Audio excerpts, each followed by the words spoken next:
This is the Bordering on Health podcast, where we explore unique healthcare challenges, best practices, and innovation along the border. We're your hosts, Ginger Raya and Melodia Salaices.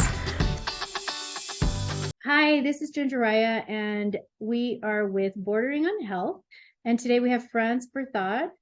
I'll introduce him in a second. Hi, and I'm Melodia. It's actually a very first podcast with an interviewee, so it's exciting. Thank you for being our guinea pig. I'm excited to be here. Yeah. This is going to be fun. So this is going to be awesome. Introduce yourself to us. I'm Frantz Berthaud, the market director of Oncology for a multi-hospital system here in El Paso, Texas. I'm also the chair for the Early Careers Committee for ACHE National, and I am a teller of stories. Not a liar. I want people to think that sounds like I'm a liar. And you're on the board. And I'm on the board of SHEA. That's why I'm here. Yes. And so SHEA, which stands for Southwest Healthcare Executives Association, a chapter of the American College of Healthcare Executives. SHEA has been here for, 10 years, long time, but you joined us late last year. You basically just started on the board. You are not an El Pasoan. You came to us from Boston, Massachusetts. It's still winter there. It's still, and then you mentioned before that you were working on your tan, which I have to commend you on. Good job. Can you tell? I can totally tell. I'm working on my tan. You need to work on it some more. Yeah. So tell us what you're speaking about at Congress this year. So at Congress this year, I'm on the Ignite stage, and I am giving a talk about storytelling. My talk is called "What's Your Story? The Lasting Impact of Storytelling for Leaders." Congress is a platform, an annual platform, through the American College of Healthcare Executives for all of these executives from a national level to attend and to not only get credit for face-to-face credit for fellowship, but to really collaborate, to hear best practices, to up their knowledge on what's happening in healthcare. Yep. It's like enrichment, education, and just an opportunity for us to honestly just get together. And I think you put it best to collab. And I'm really excited about Congress this year. Because I didn't go last year, so I get to come this year, and I feel like LeBron James, I'm representing a new team. You are. I am. Yes, absolutely. I am, and I'm really proud and excited to be representing SHEA. So I'll be there. We're excited.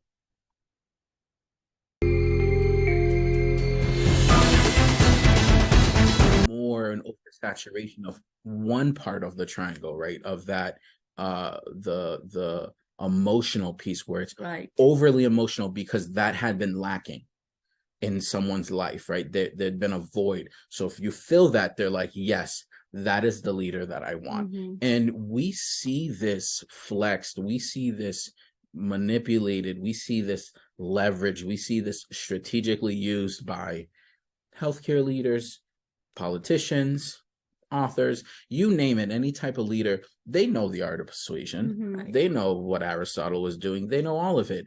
And folks like Aristotle, similarly, and now I'm in my philosophy bag, so we can talk about philosophy all day. But he looked at even 7 narratives of storytelling, and part of it were things like, and remember, he was in the time of ancient Greek theater. So like decor was one of the things of storytelling. And this idea of, when you tell a story, there has to be this theatrical element to it. And storytelling today still has that. People understand when you're giving a speech, even if you don't have a slide behind you, you as the speaker have to then become the kind of visual. You have to embody almost this hologram-esque, where you're moving your hands, you're walking across the stage, kind of all of these elements. It can be taught.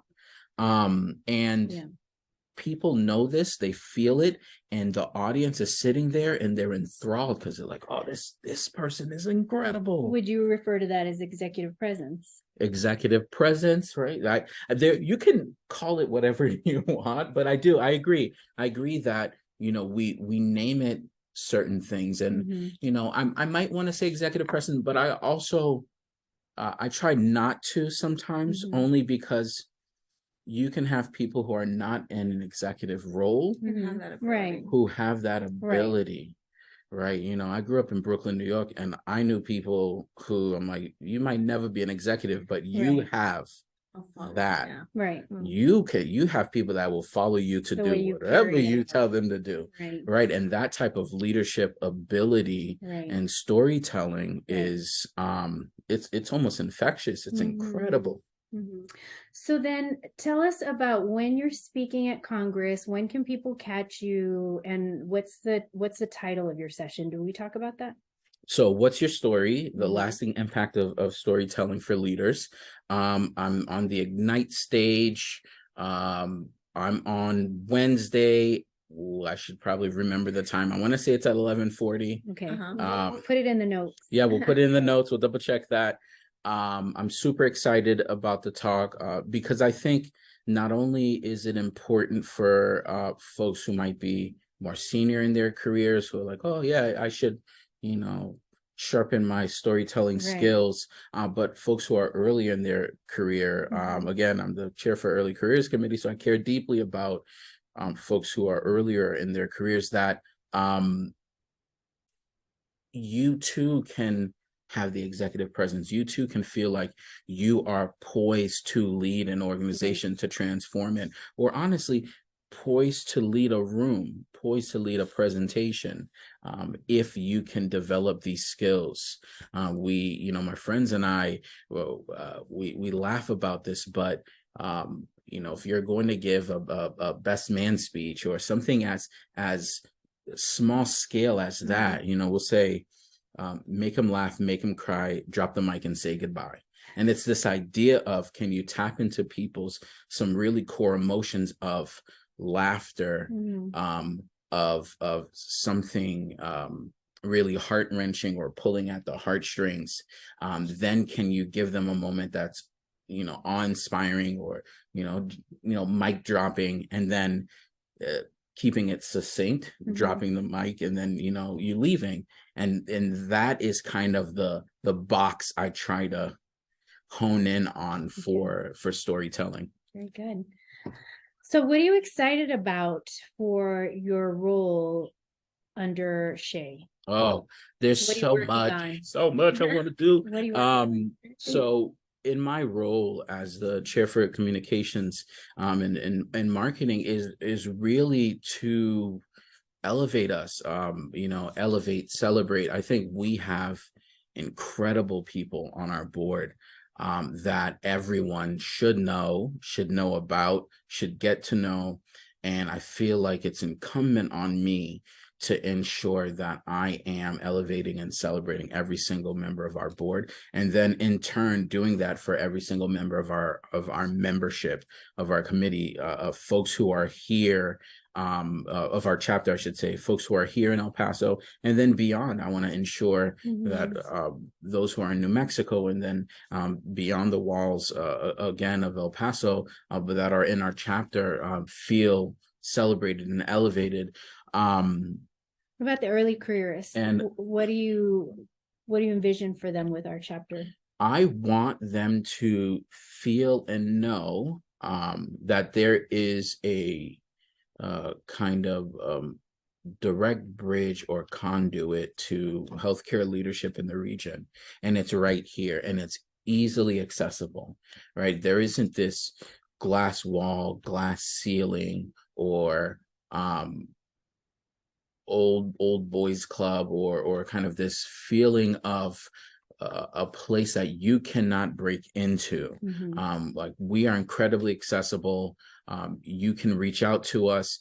Any questions you have about healthcare in the region, healthcare leadership, how to become involved, how to get your first job, you know, looking at resumes, cover letters, just anything, I think, in requiring that sense of mentorship. Great. We want that, right? It's like the Statue of Liberty. Bring me your hungry. I'm like, no, bring me your early careerists. Like we want to really cultivate that type of environment, that hunger in healthcare. And I want us to be that group that captures all of that energy and harnesses it to our benefit. Okay, cool. You've got your work cut out for you, but I am very excited about just having you as our communication and marketing chair. I think you're going to bring a lot to the table, and I'm very excited about your talk at Congress. Yeah. So I'm looking forward to that as well. I'm a little excited, a little nervous, but you know, it's one of those things that if I'm not nervous, I feel like then I don't care enough. Right. Yeah, I'm like, oh, maybe I'm too apathetic. I'm like, I need some nerves, right? Yeah. And if you throw up right before your talk, you're good. Then you're really solid. You're golden. That's no pressure. Yeah, no pressure. That sounds terrible, but yes, okay, good. Then that's a good side, I guess. Yeah, there you go. Okay. Yeah, very good. Well, thank you for joining us. It was a pleasure. Thank you for having me. Thank you so much. Till next time.